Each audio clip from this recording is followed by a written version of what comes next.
Okay, good morning again. Um, I'm just trying to get going so far this morning. Um, Last week, BC received the most overdose calls ever. I mean, even throughout the 60s and everything. Now, a lot of you might be saying, oh, well, no, they chose their lifestyle. They should just let it happen. Well, they may have chosen to take a drug, but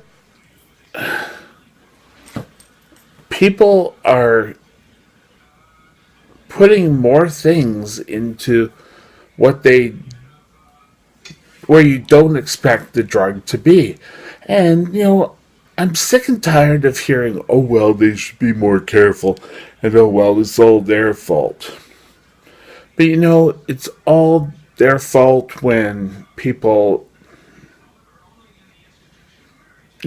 have diabetes and they keep wanting sugar, or I'm saying type 2, or it was their fault that they chose cigarettes, but yet we keep rushing to take care of them.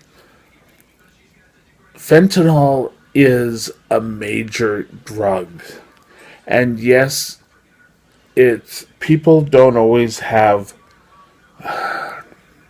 the right, not the right, but how do I say this? They don't have the choice. Yes, they may have tried to, something with the drug in it, and it's very easy to get hooked, and you don't know you're getting hooked. So having people saying, well, if you only did this and this and this, you wouldn't be in this situation, so you should just go have to pay for it yourself. Drug addiction is a disease. It's not sort of a choice. Well, it could be that person made the choice to try the drug or try a drug which led to it. But, we all seem to think we criticize everyone else. I've heard that for myself. I've heard it for, myself in the chair. Oh, well, if you just did this exercise, it'll work. If you just put hot towels on your limbs all the time, and if you eat this type of fruit, everything will be okay. Well, I hate to say it, we try things. And human beings will try things. And fentanyl could be laced in pot, in other drugs, and we should say, well, everyone should stop using drugs. Well, true, everyone should stop using drugs. However, none of us has the real ability to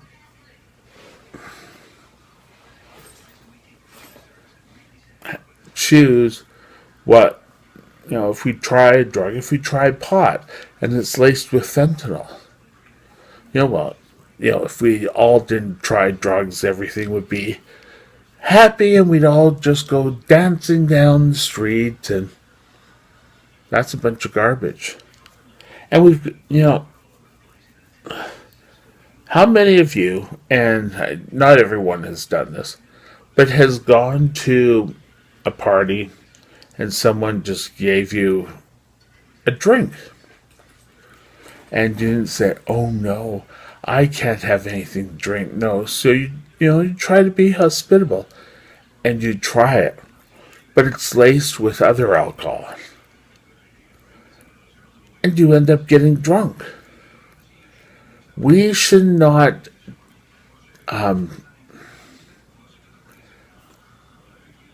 double guess people who, end up in an emergency room because they're hooked on a drug. It's been hidden so long. We have to help these people. We don't have to close the door on them, saying, you know what? And, you got it yourself. And, I know in the past, if they ever went to a hospital, they wouldn't go to a hospital originally, I'm talking years ago, but to any of the Catholic or religious hospitals because they were shunned. Oh, well, you're doing drugs. Oh. I think we have to help people get over this drug. And I think we have to stop double guessing and saying, oh, well, why are you hooked? You really shouldn't do that. And so on and so on. I'm tired of hearing on the news that,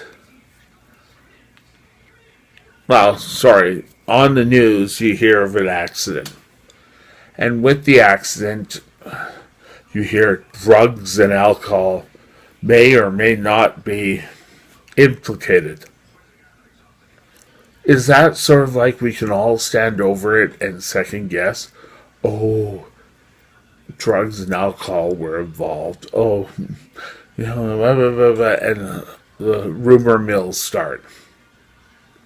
If someone shows up at a hospital that has had an overdose or is under the influence of drug or alcohol, we all seem to think, oh, well, it would never happen to me. But what gives you the right to sit there and double guess other people? We need to be able to get them help. And whatever situation has led them to get them into that situation, we shouldn't double guess. And if they go and show up in emergency or whatever, the staff there shouldn't be double guessing and whispering in the corner, or they all think, well, I have my right to say anything. Well, I'm sorry, the medical staff does not have the right to say anything. And I think they can say anything, off the floor, behind closed doors. But when you're on the floor, you're there to offer medical help. And I'm sorry, you guys, overdoses or people needing help to get off a certain drug is a medical help. So you shouldn't be off double guessing and, oh my God, if they just did that, they'd be fine. If they just did this, that would be fine too. It's not their fault. Well, they shouldn't have tried the drug, but because they tried the drug, you're going to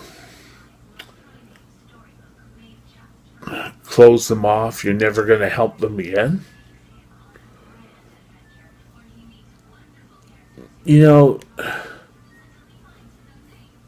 Kids, I have seen drugs ruin people's lives.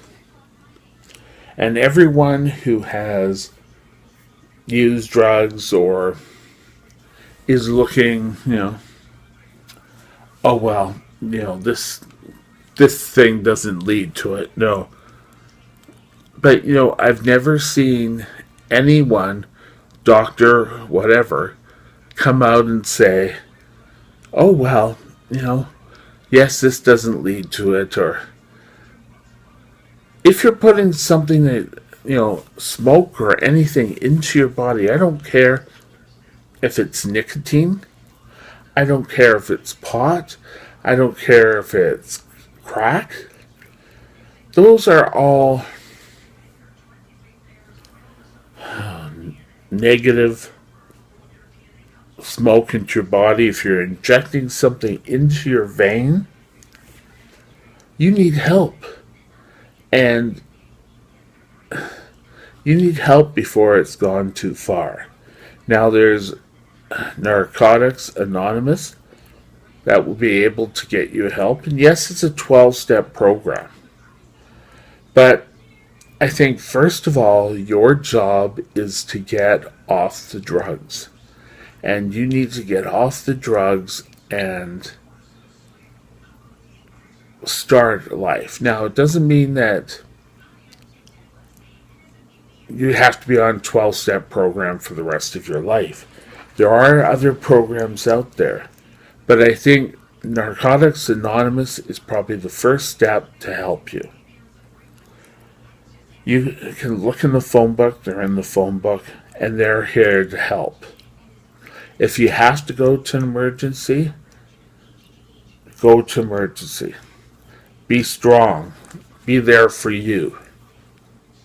More importantly is that narcotics, same as if you have alcoholic problems, there's Alcoholics Anonymous. And I will put the Lower Mainland number on the screen. But you know what?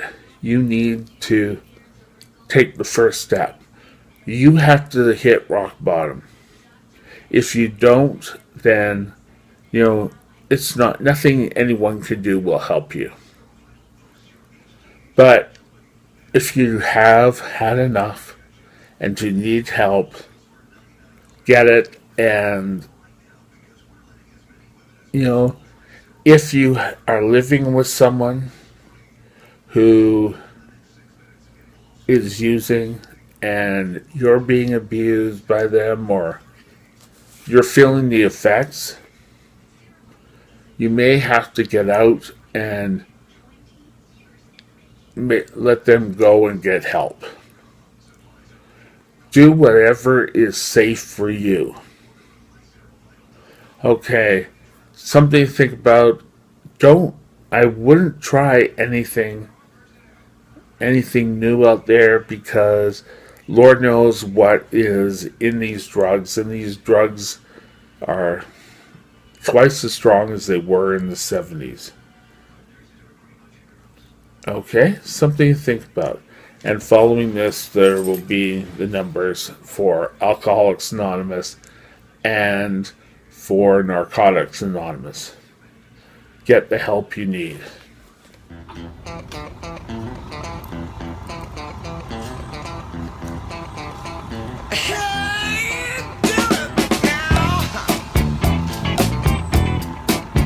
Hi there. Well, I had to change to my iPhone 6 because my iPhone 5S died. So, you may see two different quality of videos. I use my old 5S, to do my daily blogs. But, we'll see. There was an attempted robbery in the Lower Mainland. And it was a 13-year-old girl, now, was supposedly knocked to the ground, and this 40-year-old man grabbed a purse, went through it, and just ran off. He didn't find anything he wanted, anything worth. He couldn't find money, he couldn't find this, and he took off. I've said this before, and young girls, if they're going to be walking alone at night, they need to be protected. And I don't mean like, oh yes, they should be carrying a gun, but they should be out there learning self-defense. I'm sorry for some of you who've watched my blogs. Yes, oh Mike, this sounds familiar. You said this before. But people just aren't getting it. We need to have our young women be protective. Whether it's teenage boy who wants to, have sex and they say no, or a perpetrator out on the street like with this girl.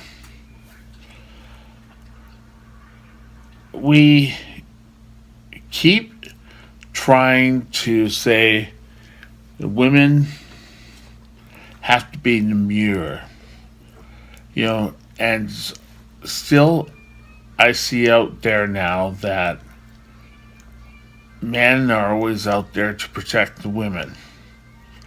And I don't think that's necessarily a feasible thing. I think women should be able to protect themselves, and there's an awful lot that do. But you know what? Women are going to keep getting victimized by their actions. Now, I'm not saying, oh, it's their fault. But what I am saying is that high school gym, why aren't we teaching them self-defense there? Teaching a girl how to defend herself is probably one of the best skills they could leave school with. Now, boys have always been the stronger. It doesn't matter. In most cases, boys are more active than, not active, sorry, but they have more of the strength. And I think over the years, it's being played out that way. And therefore, girls, if you go off, get married, you have to listen to your husband. But that doesn't help them today. So we have to train the girls to be stronger. We have to teach them how to use the skills they have. These people, or this guy last night, used the elements of surprise. And, I think we need to train these girls that when they say no, they mean no. Doesn't matter whether they want, or a guy wants sex from them, or they're being beat up for their purse. A lot of times they say, well, fighting back, could hurt you. If someone attacks you for your purse, give them the friggin' purse. I don't care if there's money in there or not. You have to protect yourself. Now, if somebody's coming at you and you know that they're trying to kill you, do whatever it takes. And I'm not going to give suggestions. Like, get into a self-defense class. And get into one that allows you to practice. Because the only way women are going to stop being victimized is by building a stronger defense. That's so masculine. And even with guys, if a guy, is out with his friends and, he does something, his friends are liable to say, oh, that's so girly. Well, they also say that's so gay, but oh, are you a girl? What's this? I mean, why do we have to put down the opposite sex? If we take care of both sides of the. I'm not trying to say women need to be tougher, but I think gone are the days that the man is the head of the family and the man says what's right. And, we've turned the page of that. Though in the recent U.S. election, somebody was trying to shut the door and make it all white. But men, whether it's the Taliban, I can remember an episode of Roseanne, and this episode is where Jackie, her sister, gets beat up by her husband. I was going to say rape, but it wasn't rape. It was her husband, boyfriend, whatever, beat her up. And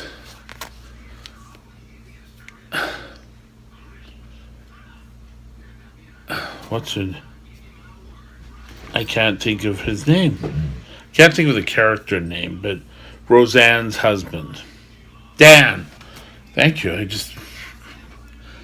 Dan went and ended up beating him up.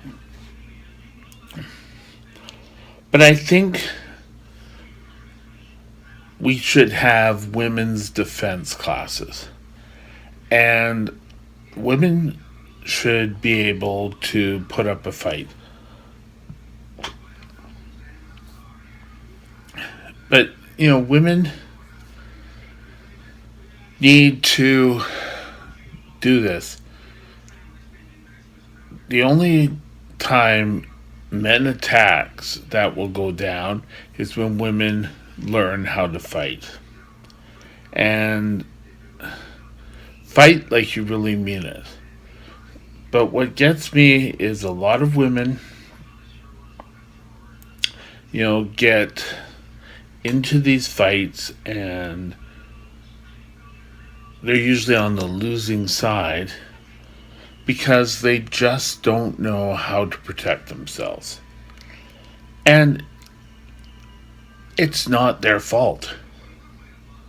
It's mothers, fathers, brothers, it's local city government, it's the school's fault. As a child, we don't teach our children how to fight. And I think this is something we've got to do. Now, I don't mean to fight like to become a big bully. I know there's an awful lot of girls out there who, at school is, oh well, I'm the queen bee. But even those girls, if something happens to them, it's usually, well, I'll just scratch his eyes out. But that's can sometimes be feasible if they grab your hands behind your back. So get out there. Find a self-defense class for women and go. Mothers, take your daughters. If there's no woman in the household, single fathers, take your daughters. Help your daughters learn to be self-sufficient. We always think of these things after. But let's be proactive and think of it right now. I think women could learn an awful lot and teach men a few things. But be protective and think about it.